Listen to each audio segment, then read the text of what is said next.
Ecobici HSBC. Más de 100 millones de kilómetros recorridos, conectando a la Ciudad de México. Presenta lo que hay que saber. Expansión Daily. El crudo salta 6% y el dólar se fortalece con la guerra entre Irán y Estados Unidos. Las remesas caen 1.4% en enero y tienen su peor nivel en 11 meses. Y Checo Pérez aún es rentable fuera del circuito. Es martes 3 de marzo. Yo soy Mónica Alfaro y esto es Expansión Daily. Expansión Daily. Toda la información en voz de los editores de Expansión. Expansión Daily. Lo que hay que saber.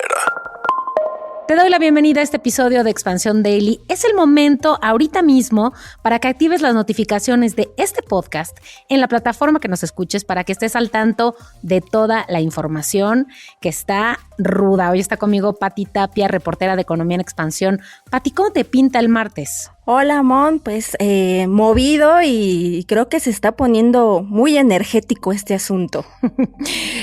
Pues sí, y no por las buenas connotaciones, porque empecemos a hablar de las consecuencias de lo que ha estado pasando desde el fin de semana. El crudo salta 6% y el dólar se fortalece ante la tensión en el Golfo. Como decía, son las consecuencias de la escalada de violencia de los últimos días en la que la guerra entre Estados Unidos e Irán empeoró en su tercer día, se expandió a distintos frentes con nuevos bombardeos. Por un lado, Estados Unidos e Israel en Irán, que continúa atacando a los países del Golfo e incluso a un territorio de la Unión Europea en Chipre. Esto causó que la jornada financiera de ayer cerrara con un reacomodo hacia activos defensivos y energéticos. Cuéntanos un poco cómo están estos detalles, Pati. Como no, Mon, pues sabemos que estos hechos siempre alteran todo y pues no es la excepción la economía mundial. Ayer por la mañana vimos el nerviosismo ya, pues algunas bolsas bajaron, disparó el precio del gas y del petróleo, pero al cierre digamos que el balance mostró un fortalecimiento respecto al dólar, alza en los rendimientos de bonos y también un nuevo impulso al crudo. Decirte que los precios del petróleo llegaron a subir hasta 12%, pero ya hacia el cierre de la jornada se estabilizaron y solo registraron un aumento del 6%. El West Texas Intermediate creció 6.3% y cerró en $71.23 por barril. Y ya nos decía Octavio Torres, autor de esta nota, que los precios del petróleo cambian todo el tiempo, como los precios del dólar, no como las acciones que cierra la bolsa y ya está, hasta mañana no hay movimientos. El petróleo y el dólar pueden cambiar, pero justo lo que decía sobre los precios del petróleo y el gas no fueron precios normales, fueron precios que no se alcanzaban desde hace 4 años. Y todo esto tiene como origen esta escalada de violencia que acabábamos de decir. El gas natural llegó hasta los 48.70 euros, después de subir en una sola sesión el 40%, lo cual es un salto que no se veía desde hace 4 años. Y en cuanto al Brent, Pati, los máximos tocaron $82 por barril, un nivel que no se veía desde agosto del 2024. Sí, es un movimiento, digamos, importante porque recordemos que 2025 estuvo marcado por un descenso en los precios del petróleo. Por ejemplo, el que te decía, el West Texas Intermediate, que digamos es el precio de referencia del crudo en Estados Unidos, en 2025 cerró con una baja de 20%. Esto por la sobreoferta mundial que hay. Y también eso, digamos, que contuvo este salto de los precios que estamos viendo ahora por este conflicto, porque muchos de los especialistas coinciden en que pues ahorita tenemos esta sobreoferta, entonces no tendríamos como digamos una afectación muy amplia inmediata. Todo esto también pues va a depender de cuánto se prolongue esto, pero pues sí vemos esta incertidumbre en el terreno energético, porque Qatar, que es el de los mayores productores y exportadores de gas natural licuado, y Arabia Saudita, que es el que produce más petróleo, pues están, digamos, ahorita cerrando algunas instalaciones clave Y esto pues genera mucha incertidumbre, Mon. Sí, efectivamente. Y a ver, Pati, los países que podrían verse más perjudicados por este tema del petróleo, por ejemplo, son India y China, porque son los que más se surten de petróleo de parte de Irán. Y todo lo que decías hace rato de cómo, por ejemplo, han reducido el tránsito por el estrecho de Hormuz, es ahí por donde circula cerca del 20% del crudo global. Entonces, obviamente el petróleo pues se vuelve más caro. Esto no parece ir a terminar muy pronto, pero Pati, explícanos el tema de los indicadores claves de la Bolsa de Nueva York.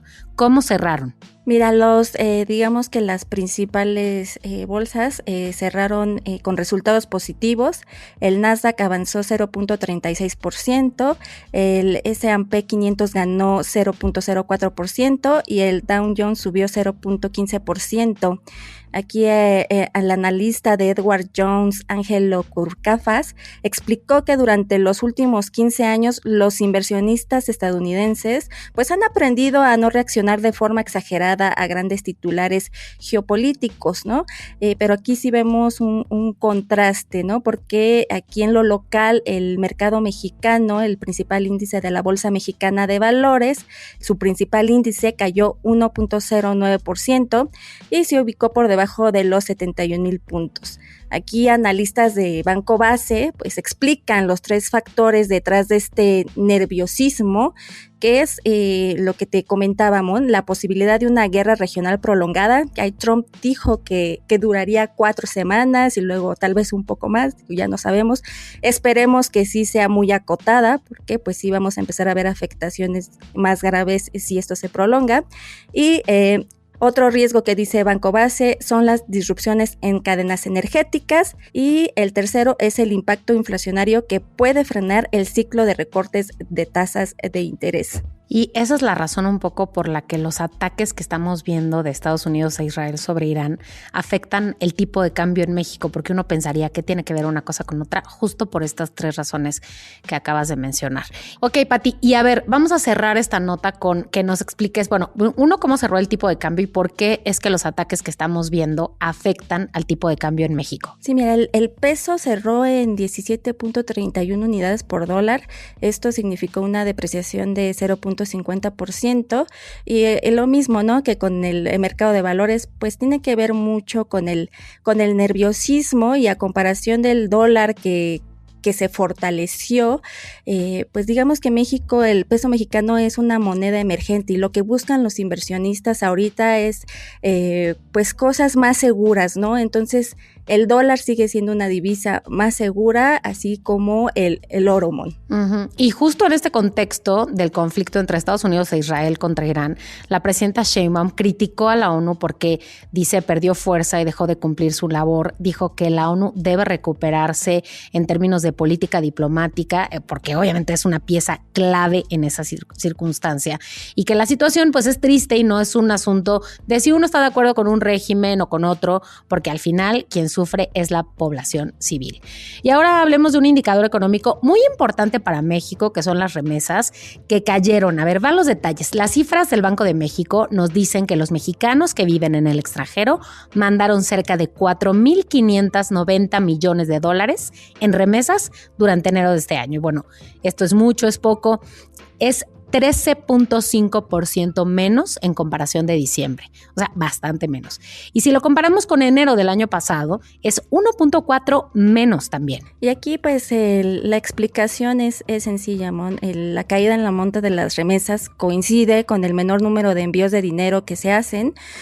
Pues en enero se registraron 11,460 envíos de remesas. Esto es 5% menos si se compara con los poco menos de 12,100 envíos que se hicieron en enero de 2025. Y bueno, ¿por qué está pasando esto? Gabriela Siller, directora de Análisis Económico de Banco Base, pues aquí lo dice así, ¿no? Que considera que la caída de las remesas se debe al aumento en el desempleo en Estados Unidos y al miedo de los migrantes a salir por la posibilidad de ser deportados, y estos, digamos, sí son 2 realidades muy importantes. Es correcto. Además, el número de desempleados en Estados Unidos que tienen origen mexicano pasó de 943,000, hablamos de diciembre, a cerca de 1,200 millones en enero, que es el mayor número para un mes de enero desde 2021. Además, otra información crucial que dio Valmex, la casa de bolsa, explicó que 2026 será un año en el que se van a normalizar los envíos de remesas después de que entre el 2020 y el 2024 se registraron flujos excepcionalmente altos en la llegada de remesas. Cuando el tipo de cambio pues estuvo por encima de los 20 pesos, la realidad que, como bien decías hace rato, ya no es así. Sí, bueno, digamos que los expertos en general pues coinciden en que las remesas enfrentan riesgos a la baja por una economía estadounidense que se debilita. Lo que platicábamos de esto del endurecimiento de la política migratoria de Trump, que pues eso se ve que va a seguir hasta que se vaya. Y pues también la apreciación del peso mexicano. Digo, ahorita estamos viendo un poco de lo que comentábamos en la primera nota, Mon, de que su valor cayó un poco por lo del conflicto, por la incertidumbre, pero en general la verdad es que el peso mexicano ha resistido bien frente al dólar. Y es que estas mismas razones que ya decías hace un rato provocaron que cayeran el año pasado, en 2025 me refiero. México recibió poco más de 61,790 millones de dólares en remesas. Y esto es la cifra más baja desde el 2022. Hay que decir que también fue la caída más pronunciada desde el 2009 en términos de crecimiento. Y bueno, hoy hemos ido en este daily desde lo más lejano, lo internacional, el tema de las remesas, y ahora hablemos de cómo le ha ido a la economía en el país con la recaudación del IEPS. Recordemos que hubo ajustes al alza de impuestos del IEPS para 2026, que hubo incrementos en la recaudación desde el 10 hasta el 51% en el primer mes del año a tabacos, a los refrescos, a juegos con apuestas y sorteos. ¿Cómo ha resultado este asunto? Mira, aquí las cifras de la Secretaría de Hacienda no mienten, Mon, y pues nos dicen que la recaudación de IEPS, distinto a combustibles, creció cerca de 20% en enero, en comparación con el mismo mes del año pasado, esto al reportar más de 46,170 millones de pesos. O sea, en enero el incremento fue impulsado por la recaudación del IEPS al tabaco, que se disparó 51% anual, que digamos es el crecimiento más destacable en el mismo mes desde 2020, cuando creció 444%. Esto también fue a causa de otro ajuste en la cuota de IEPS, y la recaudación por tabaco fue de más de 26,610 millones de pesos. Y en uno de los cajones que más nos duelen a los mexicanos, que son el de bebidas saborizadas, endulzadas y edulcoloradas, como son por ejemplo los refrescos, registraron una recaudación de casi 4,990 millones de pesos, esto también con base en el IEPS, y representó un incremento del 10% real anual en enero. También es el mayor crecimiento en el mismo mes desde 2020, cuando también este incremento fue por la tasa del IEPS. Y por otro lado, los juegos con apuestas y sorteos, que además van a empezar a ponerse más de moda ahorita en tiempos mundialistas, arrojaron una recaudación por este mismo origen, el IEPS, de 416 millones de pesos. Esto es un 13% más real comparado con enero del 2025. El incremento más grande desde 2022, como siempre hacemos la comparación, enero versus enero de diferentes años. En 2022 creció cerca del 18% real anual, así que bueno, una vez más, el SAT está engordando el cochinito con estos ajustes. Y ahora pasemos a hablar uno de nuestros puntos fuertes este 2026. ¿Cómo vamos a llegar al TEMEC? En este escenario que vivimos en México, que la verdad está plagado de retrocesos en términos de anticorrupción y de derechos humanos. Nuestra posición, Pati, nadie lo sabe mejor que tú y que Karina García, la autora de esta nota, nuestra posición ante la renegociación del TEMEC está comprometida por la desaparición del Instituto Nacional de Transparencia y Acceso a la Información, el famoso INAI, el debilitamiento del Sistema Nacional Anticorrupción y por algunas medidas como la prisión preventiva oficiosa. En fin, los especialistas en combate a la corrupción y derechos humanos coinciden en que el acuerdo comercial también es una prueba sobre si el Estado mexicano respeta el Estado de Derecho. Simón, digamos que lo hemos platicado, y la revisión, porque técnicamente es lo correcto, va a ser muy complicada. O sea, a México se le van sumando muchos temas a cuentagotas que va a tener que ir resolviendo, y sin duda esto de la anticorrupción y derechos humanos tiene que estar sobre la mesa. De hecho, aquí Simón Hernández, catedrático de la Universidad Iberoamericana y defensor de derechos humanos, le comentó a nuestra compañera Karina García en este tema que el Estado de Derecho y el respeto de los derechos humanos es un punto que históricamente ha utilizado el gobierno estadounidense en su relación con México, y que ahora puede ser un elemento más en el marco de esa negociación comercial, que además el escenario de México en materia legal abre una brecha que ahuyenta las inversiones. Pues esto porque si un país no garantiza certeza, no es un buen socio para acuerdos comerciales, Mon, y lo hemos repetido aquí un par de veces. De hecho, ahorita las inversiones en México, digamos, están en stand-by, en espera de mayor claridad y rumbo a esta revisión que va a ser hacia la mitad de este año, que ya hemos dicho, no es una fecha fatal, pero pues sí es cuando, digamos, se van a empezar todas estas revisiones, algunos lo llaman renegociaciones, y pues sí, digamos que estos temas de los derechos humanos y anticorrupción, pues ahí van a estar en la mesa. Y no nos vamos a poner muy técnicos en el Daily, pero sí queremos explicar algunos detalles, unos ejemplos. Como muestra está el capítulo 27 del acuerdo, que está vigente desde julio del 2020. Este apartado comprometió a los 3 países que firmaron a fortalecer los mecanismos de combate a la corrupción. ¿Y qué pasó? México desapareció al INAI, y por otro lado el Sistema Nacional Anticorrupción y la Auditoría Superior de la Federación están capturados. Otra vertiente de este capítulo está orientada a las instituciones encargadas del combate a la corrupción, con apartados específicamente dedicados a que los países debían establecer mecanismos de colaboración, cooperación e intercambio de información.